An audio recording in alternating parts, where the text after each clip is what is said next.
BCom second semester and become honors student, become general students, you have banking and financial services, no? So from second unit, these are the two important questions. So first question is, who is a banker? Explain general and specific relationship between banker and a customer. Now first we'll see the definition of who is a banker. A banker is an individual or institution licensed to receive and safeguard deposits. तो bankers कौन रहते हैं? एक individual या institution रहता जिसको licence मिलता कि जो भी licence to receive and safeguard deposit जो भी पब्लिक कराती है उसका सेफगार्ड वो लोग करते बोल के उसके लिए उसको लाइसेंस रहता. लैंड मनी एंड बैंकर जो है सो लैंड भी करते money and provide various financial services भी, जैसा कि accepting deposit, granting loans and offering investment products. ये जो है सो लोग प्रोवाइड करते हैं सर्विसेज. ए बैंकर, तो बैंकर आपको एक इंडिविजुअल भी हो सकता है, एक इंस्टीट्यूशन भी हो सकता है जिसके पास लाइसेंस रहता, ठीक है, जो सेफगार्ड करते हैं डिपॉजिट्स के लिए और मनी लैंड करते हैं और बहुत सारे फाइनेंशियल सर्विसेज भी वो लोग प्रोवाइड करते हैं, जैसा कि accepting deposit, granting loans, offering investment products etcetera. Under the Banking Regulation Act 1949, a banking company is defined as a company which transacts the business of banking in India. तो banking regulation act के हिसाब से एक banking company किसको बोलते हैं, मतलब एक बैंकर का जो डेफिनेशन है वो ये है कि banking is defined as a company, एक कंपनी के जैसा रहती है जो ट्रांजैक्शंस करते हैं बिजनेस के इन इंडिया में.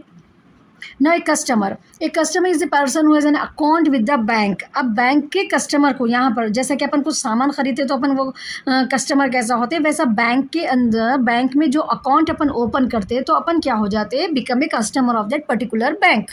ठीक है, कस्टमर बन जाते हैं अपन वो बैंक के. तो कस्टमर कौन है? Customer is a person who has an account with the bank and uses its services. अपन उसका अकाउंट ओपन करते हैं और बैंक के जो भी सर्विसेज रहते हैं अपन उसको यूज़ करते हैं. A person becomes a customer when the bank agrees to open account in the name and provides banking services. एक पर्सन जो है सो कब एक पर्सन जो है सो कब एक कस्टमर बन सकता है, जब बैंक जो है सो एग्री हो जाते हैं उनके आप हमारे बैंक में अकाउंट ओपन कर सकते हैं, ठीक है, उनके नाम से एंड बैंकिंग सर्विसेज को प्रोवाइड करता है जब बैंक, तो वो एक पर्टिकुलर पर्सन जो है सो अपने को कस्टमर बन जाता.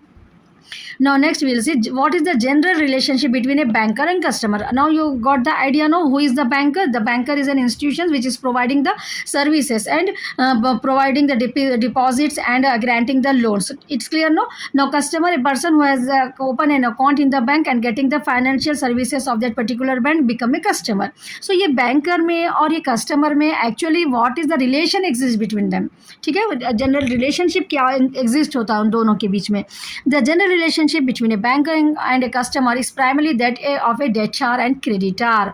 डेटार एंड क्रेडिटार का रिलेशनशिप रहता है यहाँ पर. डेटार एंड क्रेडिटार किसको बोलते हैं, ठीक है, अब डेटार किसको बोलते हैं आप लोग को, जिसको आप पैसे दिए, ठीक है, आपके पैसे उनके पास से आना है तो आपको डेटार, आप उनको डेटार बोलते हैं, ठीक है. अगर आप किसी के पास से पैसे लिए, आप उनको पैसे देना है उनको, तो वो पर्टिकुलर पर्सन को क्या बोलते हैं अपन, क्रेडिटार बोलते हैं, ठीक है. डेटार क्रेडिटार समझ में आ गया. डेटार माने डी, एक पर्सन है समझो डी, आप डी को पैसे दिए, ठीक है, आप दिए पैसे, आपके पैसे हैं वो डी के पास, तो डी को आप क्या बोलते हैं, डेटार बोलते हैं, ठीक है. तो बैंक को भी आप यहाँ पर अगर डिपॉजिट कर रहे हैं तो बैंक का रिलेशन एक कस्टमर के साथ क्या हो जाता है, डेटार का रिलेशनशिप हो जाता है, ठीक है. अब यहाँ पर क्रेडिटार बोले तो अगर आप किसी को जो है सो लोन दिए समझो अपने को, अपन किसी के पास से लिए तो अपन उनको पैसे देने हैं तो उनको क्रेडिटर बोलते हैं, ठीक है. एक पर्सन है, आप उनके पास से पैसे ले रहे हैं तो क्रेडिटर हो जाते हैं आपके लिए, आप उनको रिटर्न करना है. तो वैसा बैंक में भी क्या होता है, बैंक ग्रांटिंग लोन्स, ठीक है, बैंक लोन्स ग्रांट कर रहे ना, तो जब क्या हो जाता, बैंक का रिलेशन एक कस्टमर के साथ क्रेडिटर का हो जाता. क्लियर होगा ना आइडिया आप लोगों को, क्योंकि बैंक यहाँ पर पैसे दे रहे भी, बैंक यहाँ पर पैसे ले रहे भी, तो दोनों जब यहाँ पर जो भी डिपॉजिट कर रहे हैं उनका वहाँ पर डेटार एंड क्रेडिटर का रिलेशनशिप है हो रहा, और जब यहाँ पर पैसे बैंक दे रहे तो वहाँ पर भी बैंक और वो कस्टमर के बीच में क्रेडिटर का रिलेशनशिप रहा, debtor creditor. So which changes depending on the transactions और services involve. So mainly what you have to write when you will get the question, relationship between a banker and customer, the primarily is that of a debtor and creditor का relationship exist होता, ठीक है. डेटार and creditor किसको बोलते हैं, वो now when customer deposit money in the bank. जब मैं वो अब ये समझाई ना आपको एग्जांपल से, अगर कोई कस्टमर आप जो है सो बैंक में पैसे डिपॉजिट कर दिए, द बैंक बिकम्स द डेटार, क्योंकि वो पैसे बैंक को रिटर्न करना है तो बैंक डेटार हो जाता, एंड द कस्टमर क्या है जो सो क्रेडिटर हो जाता बैंक के लिए, क्योंकि बैंक को कस्टमर को पैसे देने का है. अपने लिए बैंक क्या हो जाते हैं, अगर आप डिपॉजिट करें बैंक में तो आपके लिए बैंक डेटार है, बैंक के लिए आप क्या हो जाते हैं, क्रेडिटार हो रहे हैं जिसको पैसे रिटर्न करना रहता। When a customer takes a loan the bank becomes the creditor. अगर अपन बैंक से लोन ले रहे हैं अपन तो बैंक क्या हो जाते हैं वो टाइम पे क्रेडिटार हो जा रहे हैं एंड द कस्टमर जो है सो यहाँ पर डेटार हो जाते हैं। ठीक है, क्योंकि बैंक का मेन इंपॉर्टेंट रूल क्या है यहाँ पर, में taking the deposit and grant दो भी काम कर रहे हैं ना, तो यहाँ पर रिवर्स होता है। So you have to understand when we are giving the loan, when we are taking the amount, depositing the amount, at that time the relationship between debtor and creditor will be opposite and then the granting the loans. It's clear no? Now we'll see the agent and principal relationship भी exist होता bank और customer के बीच में। banker and customer we can call them as a agent and principal also, because the bank acts as an agent when it pays bills, collect checks or handles transactions on behalf of the customer, the debtor। क्योंकि यहाँ पर अपन क्यों बोल रहे हैं अपन, क्योंकि जब अपन एक अकाउंट ओपन कर लेते हैं ना बैंक में, तो अपन बैंक से जो है सो एज ए एजेंट काम ले रहे कि अपने बिल्स को कलेक्ट कर लो बोल रहे हैं। ठीक है, अपने ट्रांजैक्शंस अपने अपने बिहाफ पे वो लोग जो है सो पेमेंट कर ले रहे, अमाउंट को रिसीव कर ले रहे। तो यहाँ पर एक प्रिंसिपल और एजेंट का, ठीक है, रिलेशनशिप भी बैंकर और कस्टमर के बीच में एग्जिस्ट होता। Now third point is trustee and beneficiary. Trustee और बेनिफिशियरी का भी रिलेशन जो है सो बैंकर और कस्टमर के बीच में एग्जिस्ट होता। क्यों? क्योंकि अपन लॉकर्स, बैंक के ऊपर अपन भरोसा करके अपने जो भी डॉक्यूमेंट्स रहते हैं, ठीक है, इंपॉर्टेंट अपने प्रॉपर्टी के जो भी डॉक्यूमेंट्स रहते हैं, अपने गोल्ड ऑर्नामेंट्स जो भी रहते हैं, ठीक है, अपने जो भी प्रीशियस अपने जो भी ऑर्नामेंट्स रहते हैं, अपन क्या कर रहे हैं, बैंक के ऊपर भरोसा रख के ट्रस्ट करके जो है सो अपन लॉकर में बैंक में रख रहे। तो if a customer gives valuable for safe custody like in a locker or deposit, the banker become a trustee. तो बैंकर को क्या बोलते हैं वो टाइम पे, ट्रस्टी बोलते हैं, because we are trusting on the banker, that's why we are keeping our prestigious items in the locker of the bank. And the customer को अपन क्या बोलते हैं, बेनिफिशियरी बोलते हैं उस टाइम पे। ठीक है, जब अपन सामान जो रख रहे हैं वो जब कस्टमर का रिलेशनशिप क्या हो जाता है, अपन भरोसे से जब उनके पास रख रहे तो वो रिलेशनशिप को यहाँ पर trustee and beneficiary relationship between a banker and a customer. It's clear? Now next point, if the relation is bailor and bailey. When a customer gives goods or documents for safekeeping, the banker becomes the bailey and the bond to return them as per the contract. तो bailor और bailey बोले तो यहाँ पर business law का एक point है, when both the parties enter into a contract then we will call them as a bailor and bailey। मतलब जब अपन अपना कुछ सामान किसी के पास सेफ गार्डिंग के लिए रख ले तो वो जो है सो बेलर हो जाता। तो एज पर कॉन्ट्रैक्ट जो है सो banker becomes the bailee and is bond to return them as per the contract. तो जब कस्टमर गिव्स दे रहे गुड्स और documents for safe keeping, the banker क्या हो जाते हैं वो टाइम पे, बेली हो जाते हैं and is bond to return. एक एग्रीमेंट के हिसाब से उन्होंने जो है सो बेलर को, जो भी कस्टमर है उनको जो है सो कॉन्ट्रैक्ट के हिसाब से गुड्स को रिटर्न कर देना रहता। ठीक है, सो ये जो अपन सामान रख रहे हैं वो उसके लिए अपन क्या है, रिलेशनशिप एग्जिस्ट हो रहा बोल रहे हैं कस्टमर और बैंकर के बीच में, बेलर एंड बेली का रिलेशनशिप। नो स्पेसिफिक रिलेशन, वो जनरल रिलेशंस थे, ठीक है, स्पेसिफिक रिलेशन भी रहता खास करके। Beside the general rules specific relation arise from the type of accounts और services. First one is pledger and pledgee. When the customer pledges securities of goods, customer जो है सो अपने जो भी गुड्स रहते हैं as security for a loan, the customer is the pledger and the bank is the प्लेजी। तो यहाँ पर अपन क्या करते हैं, अपने डॉक्यूमेंट्स रख के वहाँ पर उनके पास से एक लोन लेते, ठीक है, प्लेज करते कि ये if I will return the amount to you. अगर आपको अर्जेंटली जो है सो सपोज 50 लाख की ज़रूरत है तो आप क्या करते हैं, वहाँ पर बैंक में जाके आपके कुछ सिक्योरिटीज़ जो भी रहते हैं आपके डॉक्यूमेंट्स हाउस के प्रॉपर्टी के, आप वहाँ पर प्लेज करते, रखा दे के वहाँ से एक लोन लेते। तो द कस्टमर क्या हो गया, प्लेजर हो गया एंड द बैंक जो है सो प्लेजी हो गया। ये कब अराइजेस होता है, ये स्पेसिफिक, ये जो है सो अपने को स्पेसिफिक रिलेशनशिप में आता है ये खास करके। ठीक है, जनरल में तो वो सब जो है सो कस्टमर्स एक्चुअली वो करते, यहाँ पर खास करके अगर जिसको पैसों की ज़रूरत रही उन्होंने डॉक्यूमेंट्स को रखा के ऐसा खास जब बैंक से लोन लेते तो उन दोनों के बीच में, बैंकर और कस्टमर के बीच में प्लेजर एंड प्लेजी का रिलेशनशिप एग्जिस्ट होता। नेक्स्ट है अपने करें mortgager and mortgagee. When a customer mortgages property for a loan, the customer becomes the mortgager and the bank become the mortgagee. Same pledger and catch point आप यहाँ पर लिख सकते हैं। ठीक है, मॉर्टगेजेस द प्रॉपर्टी, प्रॉपर्टी के लिखना है आपको यहाँ पर इसमें। एंड खाली एक टर्म आपको चेंज करना है, प्लेजर एंड प्लेजे में आपको सिक्योरिटीज प्लेज करते बोल के लिखने का है, सिक्योरिटी फॉर ए लोन के लिए, और यहाँ पर मॉर्टगेज के लिए प्रॉपर्टी मॉर्टगेज करते फॉर ए लोन के लिए बोल के आपको बस उतना ही लिखना है। And the relationship between them is mortgager and the mortgage same है, थोड़ा एक वर्ड स्लाइटली थोड़ा चेंज करके आप 2 पॉइंट्स जो है यहाँ पर लिख सकते हैं। नेक्स्ट है lessor and lessee. If locker services the bank is the lessor and the customer is the lessee, it's a lease agreement रहता है ये, ठीक है। When a customer mortgage property for a loan, the customer, these are the same points I think so. So in locker services bank lessor lessee का भी relation रहता है using the locker facility, जो लॉकर फैसिलिटी अपन specially use कर रहे हैं तो वहाँ पर जो रिलेशन बोलते हैं उसको लेसर और लेसी का रहता है, ठीक है। इट्स ए लीज एग्रीमेंट रहता है for using the locker facility. Next guarantor and beneficiary. When a bank provides guarantee there on behalf of the customer, it becomes the guarantor. You have seen no, education loan के लिए आपको minimum जो है सो 25 लाख 30 लाख आपको जो है सो abroad जाने के लिए बैंक में दिखाना पड़ता, ये आप लोग सुने ना। तो यहाँ पर जब वो बैंक जो है सो अपने लिए गारंटर एंड बेनिफिशियरी का रोल प्ले करता, बैंक जो है सो प्रोवाइड करता थर्ड पार्टी को, गारंटी देता अपने on behalf of the customer, तो यहाँ पर जो है सो वो गारंटर और बेनिफिशियरी का रिलेशनशिप एग्जिस्ट होता। Understanding this relationship is important for legal operation and ethical conduct in banking के लिए ये रिलेशनशिप को अपने को अंडरस्टैंड होना बहुत ज़रूरी रहता। It's clear now?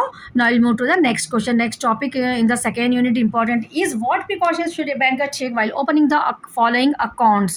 अब बैंक में अपन बहुत सारे लोग जाके अपन डिफरेंट पर्सन्स अकाउंट ओपन करते हैं, तो बैंक को क्या प्रिकॉशंस लेना पड़ता है, ठीक है। फॉलोइंग अकाउंट्स ओपन करने के लिए minor account means the person who does not attend the age of 18 years, no. So a minor is a person below 18 years of age. Bank must exercise caution when opening such account. तो bank के लिए बहुत सारे cautions जो है so exercise करना पड़ता bank को माइनर का अकाउंट ओपन करने के लिए। So what precautions they have to take? Account should generally be open jointly with a natural guardian, parent और लीगल गार्डियन। तो यहाँ पर जो है सो एक्चुअली माइनर का जब अकाउंट होता है, ठीक है, आप स्कूल में जब आप देखे होंगे, स्कूल मतलब स्कॉलरशिप के लिए बच्चों को जब अप्लाई करते हैं तो माइनर का अकाउंट वहाँ पर ओपन करने के लिए गए तो आपको एक्चुअली जॉइंटली जो है सो एक अकाउंट जो होता ओपन होता वहाँ पर, क्योंकि वहाँ पर आपको जो है सो गार्डियन, पेरेंट जो भी रहते हैं, लीगल गार्डियन, उनके साथ में मिला के आपके अकाउंट को एक अकाउंट न्यू अकाउंट ओपन होता। ये प्रिकॉशंस जो है सो बैंक देखना। Operation of account should be allowed only by the guardian. So whatever the operations are taking place in that particular minor's account, so that should be under the guardianship of the person, the parents. And bank should not allow overdraft of loan facility to a minor. Overdraft का मतलब क्या रहता?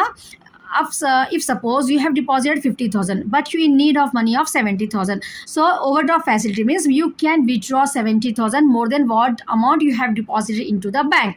That facility what the bank is giving to you to withdraw that more amount, that is called as overdraft. So when a minor is open an account, so the bank should take the precautions that the minor should not overdraft the amount. That means whatever the amount actually is deposited in the minor's account, then that amount only can be withdrawn by him, not an overdraft facility will be given to them. Extra amount they cannot withdraw it, so the banker should check that. So bank should not allow overdraft loan facilities to a minor. Now if the minor is about 10 years, as per bank policy, a saving account may be opened in their name for educational purpose, but with limited withdrawal facility. More withdrawal facility will not be given for the students who has opened an account for the scholarship, like that. So that also precautions will be taken over by the banker. On attaining a majority, the account must be converted with fresh KYC and signature. Now if the students have opened the account, now after certain year they have attained the majority, that means they have completed their 18 years. So what they have to do, they have to convert that minor account into a major account with the fresh KYC and with signature. So these are the points a banker should consider while they are giving the permission to a minor to open account in their bank. So first point what we have seen, jointly account. That means a minor's account should be jointly with their parents or guardian, and minor should not take over that means can be withdraw the amount, extra amount, that is called as overdraft. Overdraft facility will not be given to the minor, and maximum only the transactions will be taken over, limited transactions only. Withdrawal facilities will not, maximum withdrawal facilities also will not be given. And the minor when become major, then he has to convert with a fresh KYC and signature. So these are the points you have to write when in the question it is given. If the short also you get, you will write this much answer, you will get the 4 marks for that. Now, next we will see married woman account. Married women are legally competent to open and operate in a bank account. So, married women are actually legally competent. The married woman is actually major only. It's not a minor. The case with the minor is different, whereas the married woman account will be different. She is legally competent to open an account and operate a bank account. So, but some precautions will be taken by the bank while they are opening an account of married women. So, what are the precautions? Let's check it. Ensure that the woman has independent income or capacity to repay loans, especially if seeking credit. So whenever a married woman is open an account, so the bank should be very very careful के वो जो भी loan वगैरह ले रहे वो lady उन्होंने जो है सो उनकी पर्सनल इंडिपेंडेंट इनकम रहना और लोन उन्होंने खुद पे करने के जो है सो काबिल रहना, ठीक है. Specially if seeking any credit, if she is taking any loan from the bank, then she should have the independent income before granting the loan. The bank should be check whether she is an independent lady, she is able to repay the loan of her own. That precaution should be taken over by the bank. It's clear, no? If the account is joined with the husband, clarify operation instruction. Husband clarify operation instructions either और survivor. तो यहाँ पर जो है सो अगर joint account है husband के साथ से, जो भी operation मतलब के हो रहे वो clarify रहना husband की तरफ से भी, ठीक है. In case of pledge assets or security, ensure the woman legal ownership of और कंसेंट. अगर कुछ एसेट्स ला के उन्होंने लगा रखा है बैंक में, ठीक है, तो बैंक यहाँ पर चेक करना कि वो लीगल ओनरशिप रहना वो लेडी का, ठीक है. In case of pledge assets और या कुछ डॉक्यूमेंट्स वगैरह उन्होंने बैंक में प्लेज कर रहे अगर तो लीगल ओनरशिप है या नहीं है ये चेक करना है अपने को बैंक को. In case of loans the banker should assess whether she is offering assets free of incumbents और not influence by spousal pressure, especially under DRT law. तो अब यहाँ पर कुछ लोन वगैरह लेते जब बैंक को जो यहाँ पर देखना है कि जो भी एसेट्स उन्होंने यहाँ पर मतलब कुछ प्लेज करके यहाँ पर मॉर्गेज करके प्रॉपर्टी को ले रहे अगर लोन, तो वो फ्री ऑफ इनकम्बेंस रहना, मतलब कुछ भी वो उनके इन लॉस की तरफ से फोर्सेबल ले लेना. वो लेडी अपनी मर्जी से जो है सो वो लोन के लिए प्रोवाइड कर रहे वो चीज़ों को भी जो है सो बैंक यहाँ पर चेक कर लेना रहता before granting the loan. Maintain clear documentation and KYC compliance is compulsory when they are giving the loan to any married woman. KYC compliance. Next, partnership firm account. Partnership firm are formed by 2 or more individuals to carry on business. We have seen what is partnership, you know very well. Partnership firms are formed by 2 or more individuals to carry the business. 2 से ज़्यादा लोग मिलके जो business को start करते हैं हम वो बिजनेस को पार्टनरशिप फर्म बोलते हैं, ठीक है. Obtain a copy of the partnership deed and verify the names of all partners and their profit sharing ratio. तो बैंक में जब अकाउंट ओपन होता पार्टनर्स के नेम से, so the bank should verify partnership deed में all the partners के name exist रहते ना. तो पार्टनरशिप डीड को पहले पार्टनर्स का अकाउंट ओपन करने से बैंक को ये प्रिकॉशन लेना रहता कि पार्टनर्स में जो है सो वो जो नेम का अकाउंट ओपन कर रहे हो एक पार्टनर है बोल के कंपनी के पर्टिकुलरली रियली ही एग्जिस्ट एज ए पार्टनर और not. How the bank will verify by obtaining a copy of partnership deed and verify the name of all the partners and their profit sharing ratio. ठीक है, bank को जो है सो ये responsibility है, ये precaution है कि जब कोई पार्टनर बैंक में अकाउंट ओपन करने के लिए आए तो पार्टनरशिप डीड में उनका नाम है या नहीं है वेरीफाई करना, ठीक है. प्रॉफिट शेयरिंग रेशियो क्या है उनका वो भी वहाँ पर चेक कर लेना. Get registration certificate if the firm is registered, अगर है तो सर्टिफिकेट भी जो है सो चेक करना. Obtain a clear resolution from partners authorising account opening and naming authorise signatories. तो जो पार्टनर्स ओपन कर रहे जॉइंट अकाउंट तो सबके सिग्नेचर्स रहना वहाँ पर, ठीक है. Verify the powers given to each partner specially regarding borrowing और साइनिंग चेक. तो यहाँ पर वेरीफाई करना कि जो पार्टनर ईच पार्टनर को वहाँ पर एक्चुअली पावर है क्या बोरो करने का, साइनिंग करने का चेक को, या स्पेशली कोई पर्टिकुलर पर्सन को जो है सो ऑथोराइजेशन दिए हुआ है, ये सब वेरीफाई कर लेना रहता बैंक को, ठीक है. बहुत इंपॉर्टेंट रोल रहता बैंक का यहाँ पर when the partners are opening an account, ठीक है. बहुत सारे मिसअंडरस्टैंडिंग हो जाते हैं, so the bank should be very very careful रहना पड़ता है ये पार्टनरशिप के अकाउंट्स पार्टनर्स के अकाउंट को ओपन करते जब उनके पर्टिकुलर बैंक में. Confirm that the account title matches the firm registered trade name से जो है सो अकाउंट टाइटल उन लोगों का मैच होना, ठीक है, जो भी नेम रख रहे हो लोग बैंक में, और लोग का जॉइंट बैंक के अकाउंट का जो नाम रखे ना वो लोग, तो लोगों के ट्रेड नेम से मिलते हुआ है ना वो, ठीक है। XYZ account, XYZ limited company है समझो, तो XYZ अकाउंट बोल के ऐसा टाइटल जो है सो मैच होना उन लोगों का। इन case of any changes in partners, update records and gate fresh mandate. अगर कोई पार्टनर निकल जा रहे, ठीक है, तो बैंक को जो है सो यहाँ पर इंफॉर्मेशन कलेक्ट करना रहता, ग्रेट फ्रेश मैंडेट जो है सो अप्लाई करना रहता पार्टनर्स। ये अदर पार्टनर्स की रिस्पॉन्सिबिलिटी रहती, they have to inform to the bank.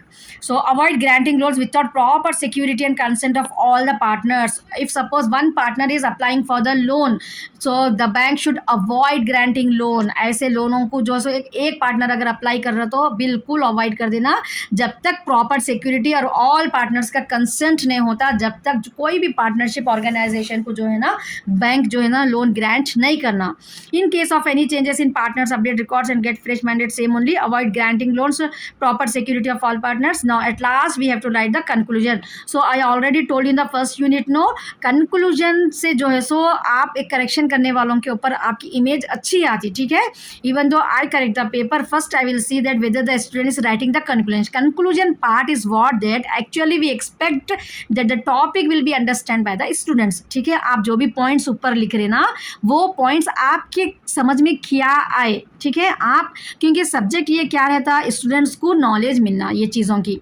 So when we are doing the correction, what we expect from you कि आप ये चीज़ों को प्रैक्टिकली समझना, ठीक है। तो कंक्लूजन क्या रहता बोले तो आपके पॉइंट्स रहते, ठीक है। मैं अगेन एंड अगेन बोल रही हूँ ना, आप बिना कंक्लूजन नहीं पढ़े के भी ये, यहाँ तो मैं आपको एक आइडिया दे रही हूँ, तो ये कंक्लूजन एक्चुअली रहता है कि आप जो भी रखे उसको वर्ड्स में आपको लिखना है। आपको पर्टिकुलरली मैं जो अभी समझाई ना, वो चीज़ों को माइंड में रख के कंक्लूजन आप 1 पेज लिख सकते हैं, ठीक है ना। बैंक आप एक इमेजिन कर लेना, आप एक स्टोरी के जैसा इमेजिन कर लेना कि आज के टॉपिक में अपन क्या पढ़े, कल क्या था अपने को, कमर्शियल बैंक्स थे, और जो है सो इमर्जिंग ट्रेड बैंकिंग का इंडिया में क्या रहा, ठीक है। वहाँ डिजिटल में जो भी वर्ड्स है अपने को क्या थे वहाँ पर, उसके हिसाब से थे वो क्वेश्चन के। आज के क्वेश्चन के हिसाब से अपने को क्या है, ये एक नई स्टोरी है, ठीक है। अगर आप एक मूवी देखें तो वो मूवी की अलग कहानी है। वैसा आपको कितने शाहरुख खान, सलमान खान के कितने मूवीज़ याद है, जस्ट नाम बोले तो आप बोल सकते हैं ये हीरोइन थी उसमें, वो था, ठीक है, कौन विलन था, क्या स्टोरी थी, पूरा कॉन्सेप्ट आपको आ जाता ना। तो वहाँ यहाँ पर भी आपको बेसिक चीज़ें एग्जाम में क्या करना है, आपको 5 यूनिट्स के क्या 5 कॉन्सेप्ट्स है वो आपके माइंड में आपको बिठाना है, ठीक है। Then every subject will become easy. I am giving you the hint. ये आपको जो है सो ऐसे तरीके से अगर आप पढ़े, आप सब्जेक्ट की नॉलेज को गेन करें, एक स्टोरी के जैसा समझने की कोशिश करें, तो आपको कोई एग्जाम में आप फेल नहीं हो सकते। I never fail in my life, and what I suggest my students also, you if you learn like this, you also will not going to fail in any subject. I am here to guide you in a proper way, so take the benefit of that and write well into the exam. So never you अब आज से आप जो भी exam लिखेंगे ना, मेरी बात को याद रखो, कंक्लूजन मस्ट, आपका आंसर भी बढ़ जाता है वहाँ पर। आपको कुछ अलग से एक नई कहानी नहीं है, आप जो ऊपर पॉइंट्स पढ़ लेके जा रहे हैं, ठीक है ना, वही चीज़ों को अब आप देखो। अब यहाँ पर क्या आता है, मैं कंक्लूजन में जो बोल रही हूँ ना, आप बिना पढ़े के भी लिख सकते हैं, ठीक है। Banking is not just about transaction, but it is banking अपन क्या देखे थे कल, एक transaction, granting loan, deposit, bank को आप जाते खाली आते चेक डालते, आपका खाली इतना ही समझते ना आप, लेकिन बैंकिंग उतना ही नहीं रहता, एक रिलेशनशिप भी गवर्न होता, जैसा कि लॉ के सामने ट्रस्ट लॉ प्रोसीजर्स रहते, विद डीलिंग विद माइनर के साथ अलग रूल रहता, कैसा करना बैंक को, मैरिड वुमन फर्म के साथ, the banker must ensure due diligence रहना, डॉक्यूमेंटेशन में अधेरेंस रहना, लीगल नॉर्म्स के, टू अवॉइड डिस्प्यूट्स नहीं होना, एंड फाइनेंशियल लॉस नहीं होना बैंक को बोल के वो लोग ये अकाउंट्स को ओपन करते जब प्रिकॉशंस लेना रहता, ठीक है। ये चीज़ों को जो है सो आपको कंक्लूजन में प्रेजेंट करना रहता। It's clear no?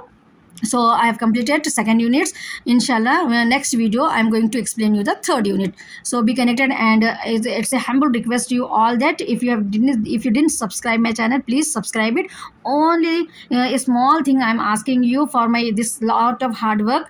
So if you are sincere towards whatever the videos I am presenting, then if you are realizing that I am really hardworking for you people, so just only a click, just you have to click on subscribe button, and you have to like my videos, and you have to write into the comment how I make my explanation, so that others also by seeing the comment they will also get the benefit of this video.